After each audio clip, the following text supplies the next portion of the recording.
美國總統川普提名尼爾哥薩奇為最高法院大法官。川普喺星期二晚上喺白宮面對電視介紹哥薩奇，稱佢為國家急需嘅法學家。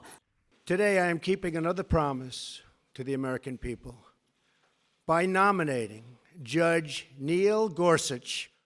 川普話佢喺競選期間答應選民要揾到美國最好嘅法官。佢話哥薩奇嘅履歷同埋學歷，包括哥倫比亞大學同哈佛法學院嘅學位，都係盡善盡美。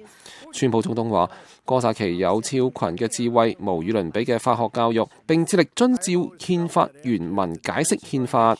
佢呼籲參議院民主黨同埋共和黨人呢一次為國家利益走埋一齊。哥薩奇嘅任命必須得到參議院嘅確認。哥薩奇之後發表評論，稱最高法院嘅任命係最莊嚴嘅使命。佢話如果喺參議院得到確認，佢將會竭盡全力成為憲法同呢一個偉大國家法律嘅忠實僕人。